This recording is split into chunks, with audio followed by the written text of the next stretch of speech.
ലോക ചാപ്റ്റർ 1 ചന്ദ്ര എന്ന് പറയുന്ന പടം കണ്ടിട്ട് ഞെട്ടിപ്പോയി എന്ന് പറയാം. കിഡിലനായിട്ട് എടുത്തു വെച്ചിട്ടുള്ളൊരു ഗംഭീര എക്സ്പീരിയൻസ് നൽകുന്ന ഒരു സൂപ്പർ ഹീറോ സിനിമ. മലയാള സിനിമയിൽ നമുക്ക് നമ്മുടെ ഈ മിത്തുകളിലൊക്കെ വരുന്ന ക്യാരക്ടേഴ്സിനെയൊക്കെ യൂട്ടിലൈസ് ചെയ്തുകൊണ്ട് വളരെ റൂട്ടഡ് ആയിട്ടുള്ള ഒരു സ്റ്റോറി സ്ക്രിപ്റ്റൊക്കെ വെച്ചുകൊണ്ട് നമുക്കൊരു സൂപ്പർ ഹീറോ സിനിമ മലയാളത്തിൽ നിന്ന് വരികയാണെന്നുണ്ടെങ്കിൽ, ഒരു പെർഫെക്റ്റ് സിനിമ വരികയാണെന്നുണ്ടെങ്കിൽ അതെങ്ങനെയായിരിക്കും എന്നുള്ളതാണ് ലോക നമുക്ക് കാണിച്ചു തരുന്നത്. ഇവരൊരു സൂപ്പർ ഹീറോ വേൾഡ് സൃഷ്ടിച്ചിരിക്കുകയാണ്. പക്ഷേ ആ ഒരു വേൾഡിന് വേണ്ടിയിട്ട് അവർ സെലക്ട് ചെയ്തിട്ടുള്ള കഥാപാത്രങ്ങളുണ്ടല്ലോ, അതിലേക്കുള്ളൊരു തോട്ട് പ്രോസസ്സ്, അതിനാണ് ആദ്യത്തെ കയ്യടി കൊടുക്കേണ്ടത്. എങ്ങനെയാണ് നമുക്ക് അങ്ങനെയൊക്കെ ചിന്തിക്കാൻ കഴിയുന്നത് എന്നുള്ളതാണ്.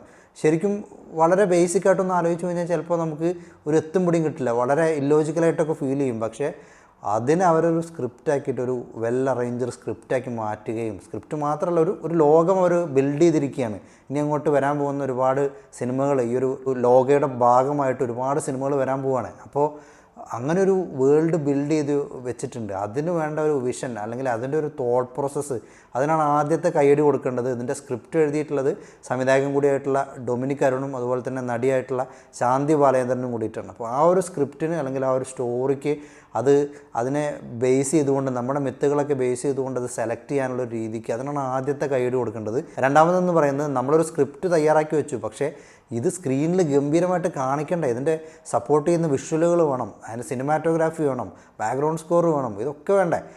അതിന് തീർച്ചയായിട്ടും ഒരു വിഷണറി ആയിട്ടുള്ളൊരു ഡയറക്ടർ പുറകിലുണ്ടെങ്കിൽ മാത്രമേ അത് സാധ്യമാവുള്ളൂ. ഇവിടെ ഡൊമിനിക് അരുൺ അത് സാധിച്ചെടുത്തിരിക്കുകയാണോ, എന്തൊരു വിഷനാണ് മാൻ.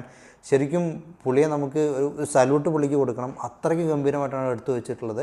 ടെക്നിക്കലി പടത്തിൻ്റെ ഏത് പാർട്ട് എടുത്ത് നോക്കിയാലും എല്ലാം ഗംഭീരമാണ്. ഇതിൻ്റെ സിനിമാറ്റോഗ്രാഫി ആയാലും എഡിറ്റിംഗ് ചമൻ ചാക്കോൺ ചെയ്തിട്ടുള്ളത്, സിനിമാറ്റോഗ്രാഫി നിമിഷ് രവിയാണ്. ജെയ്ക്സ് ബിജോയുടെ ബാക്ക്ഗ്രൗണ്ട് സ്കോർ ടുവേർഡ്സ് ഇൻ്റർവെല്ലൊക്കെ വരുന്ന സമയത്ത് പുള്ളിയൊക്കെ കത്തിക്കുകയാണ് ബാക്ക്ഗ്രൗണ്ട് സ്കോറിൽ. ആ ഒരു രീതിയിലാണ് ചെയ്തു വെച്ചിട്ടുള്ളത്. എല്ലാം പെർഫെക്റ്റാണ്. ഈ പടത്തിലെ ഫ്രെയിമുകളൊക്കെ നമ്മൾ എടുത്ത് നോക്കണം. ഇതിലെ ഓരോ സീൻ എടുത്താലും ശരിക്കും നമുക്കൊരു സൂപ്പർ ഹീറോ സബ്ജക്റ്റ്, ഇത്തരത്തിലൊരു സബ്ജക്റ്റ് വരുമ്പോൾ അത് ഡിമാൻഡ് ചെയ്യുന്ന തരത്തിലാണ് ഈ പടത്തിലെ ഓരോ വിഷ്വലുകളും. ഒരു സ്ഥലത്ത് പോലും നമുക്ക്, അതും ഒരു വളരെ ലിമിറ്റഡ് ആയിട്ടുള്ളൊരു ബഡ്ജറ്റിലാണ് ഇത് ചെയ്തു വെച്ചിരിക്കണമെന്ന് ആലോചിക്കണം. നമുക്ക് ശരിക്കും പറയുകയാണെന്നുണ്ടെങ്കിൽ ഇനിയിപ്പോൾ കോളിവുഡിലേക്ക് നോക്കിയിട്ട് ലോക്കി എന്നടാ പണ്ടപ്പുറേ എന്നൊക്കെ പറയേണ്ടതോ, അല്ലെങ്കിൽ മാർവലിൻ്റെ സിനിമകളൊക്കെ കണ്ടുകൊണ്ട് ഫാൻ തിയറീസൊക്കെ ഉണ്ടാക്കുകയോ ഒന്നും ചെയ്യേണ്ട ആവശ്യമില്ല. നമുക്ക് ശരിക്കും നമ്മുടെ മലയാളം ഇൻഡസ്ട്രിയിൽ തന്നെ അത്തരത്തിൽ നമുക്കുള്ള ചർച്ചകൾക്കും ഫാൻ തിയറീസിനും ഒക്കെ വകുപ്പുള്ള ഒരു കിഡിലൻ വേൾഡ് ബിൽഡ് ചെയ്തിട്ടുണ്ട് ഓൾറെഡി. ഇതിനകത്ത് ഇപ്പോൾ ഓൾറെഡി കുറച്ച് ക്യാരക്ടേഴ്സൊക്കെ ഈ ഒരു ലോകയുടെ ഭാഗമായിട്ട് അവർ എസ്റ്റാബ്ലിഷ് ചെയ്ത് വെച്ചിട്ടുണ്ട്. പക്ഷേ ഇതിൽ ഇനിയും ഒരുപാട് ഗംഭീര കഥാപാത്രങ്ങൾക്കുള്ള സ്കോപ്പുണ്ട്. തീർച്ചയായിട്ടും ഇത്തരത്തിൽ വിഷണറി ആയിട്ട് ചിന്തിച്ച് ഈ ഒരു പടം ഒരുക്കിയിട്ടുള്ള ആളുകൾക്ക് തീർച്ചയായിട്ടും അതിന് ഇനി വരുന്ന പാർട്ടുകളിലും ഗംഭീരമായിട്ടുള്ള ഒരുപാട് ക്യാരക്ടേഴ്സിനെ ഈ ഒരു യൂണിവേഴ്സിലേക്ക് കൊണ്ടുവരാനും അത് രസകരമായിട്ട് അവതരിപ്പിക്കാനും സാധിക്കും എന്നുള്ളൊരു പ്രതീക്ഷ നമുക്കുണ്ട്.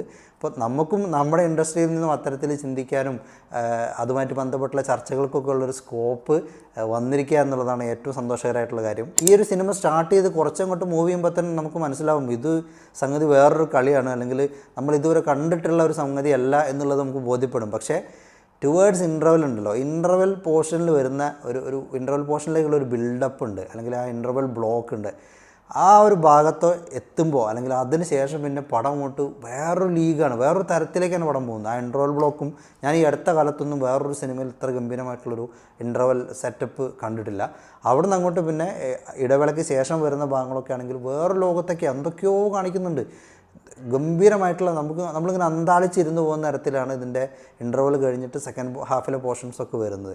പെർഫോമൻസുകളിലേക്ക് വരികയാണെന്നുണ്ടെങ്കിൽ കല്യാണി പ്രിയദർശൻ, ആ ഒരു പേര് കഴിഞ്ഞിട്ടേ വേറെ ആരെയും മെൻഷൻ ചെയ്യാൻ കഴിയുള്ളൂ. ചന്ദ്ര എന്ന് പറയുന്ന ക്യാരക്ടറായിട്ട് ഗംഭീര പെർഫോമൻസാണ്.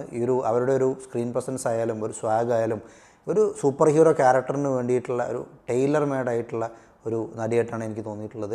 വേറൊരു നടിയെ നമുക്ക് അത്തരത്തിലൊരു കഥാപാത്രമായിട്ട് ചിന്തിക്കാൻ പോലും കഴിയില്ല. അത്രയ്ക്ക് ഗംഭീരമായിട്ട് തന്നെ ചന്ദ്രൻ എന്ന് പറയുന്ന ക്യാരക്ടറിനെ കല്യാണി പ്രിയദർശൻ അവതരിപ്പിച്ചിട്ടുണ്ട്.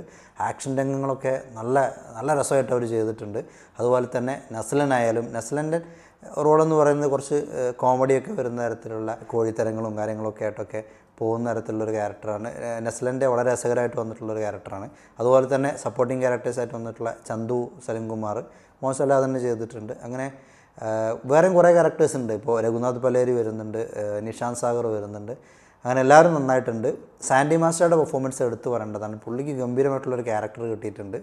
പുള്ളിയും ഇത് ഈ പറഞ്ഞ പോലെ തന്നെ പുള്ളിയുടെ ഒരു സ്വാഗും ആ ക്യാരക്ടർ ചെയ്തു വെച്ചിട്ടുള്ളൊരു രീതിയൊക്കെ ഗംഭീരമായിട്ട് തന്നെ വന്നിട്ടുണ്ട്. ആ ക്യാരക്ടറിനെ കുറിച്ച് കൂടുതൽ പറയാൻ നിവൃത്തിയില്ല, പക്ഷേ ഗംഭീരമായിട്ട് പുള്ളി ചെയ്തിട്ടുണ്ട്. അതുപോലെ തന്നെ കുറേ സർപ്രൈസിങ് ആയിട്ടുള്ള ആളുകൾ കടന്നു വരുന്നുണ്ട്, ക്യാമിയോ അപ്പിയറൻസസ് ഉണ്ട്, എല്ലാം നന്നായിരുന്നു. അതിനെക്കുറിച്ചൊന്നും ഞാൻ പറഞ്ഞിട്ട് ശരിക്കും നിങ്ങളുടെ ഒരു എക്സ്പീരിയൻസ് സ്പോയിൽ ചെയ്യുന്നില്ല. തീർച്ചയായിട്ടും തിയേറ്ററിൽ കണ്ടറിയുക. എല്ലാ ക്യാമിയോസും നന്നായിട്ട് വർക്കൗട്ടായിട്ടുണ്ട്. ഒരു ശബ്ദം കൊണ്ട് മാത്രം തിയേറ്ററിനെ പൂരപ്പുറമ്പാക്കിയിട്ടുള്ളൊരു ക്യാമിയോ അടക്കമുണ്ട്.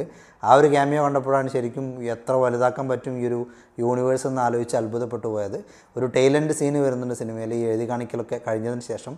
അപ്പോൾ തിയേറ്ററിൽ അത് മിസ്സാക്കാതിരിക്കുക, അതിന് മുമ്പേ എണീറ്റ് പോകാണ്ടിരിക്കുക. അടുത്ത ഭാഗത്തിലേക്കുള്ളൊരു ലീഡ് ആ ഒരു സീൻ തരുന്നുണ്ട്. അതും നന്നായിട്ട് എടുത്തിട്ടുള്ളൊരു സീൻ തന്നെയാണ്, മിസ്സാക്കരുതാത്ത ഒരു സീനാണത്. തിയേറ്റർ എക്സ്പീരിയൻസ് ഡിമാൻഡ് ചെയ്യുന്ന നല്ല ക്വാളിറ്റി ഉള്ളൊരു തിയേറ്ററിൽ പോയിട്ട് തീർച്ചയായിട്ടും കാണേണ്ട ഒരു സിനിമ തന്നെയാണ്. ഒരു യുണീക്ക് സിനിമാറ്റിക് എക്സ്പീരിയൻസ് ആണ് മലയാള സിനിമയെ സംബന്ധിച്ചിടത്തോളം ലോക എന്ന് പറയുന്ന പടം. അങ്ങനെയാണ് എൻ്റെ പേഴ്സണൽ എക്സ്പീരിയൻസ്. തീർച്ചയായിട്ടും നിങ്ങളും ഈ സിനിമ കണ്ടു നോക്കുക. നിങ്ങളുടെ അഭിപ്രായങ്ങളൊക്കെ കമൻസിൽ എഴുതുക.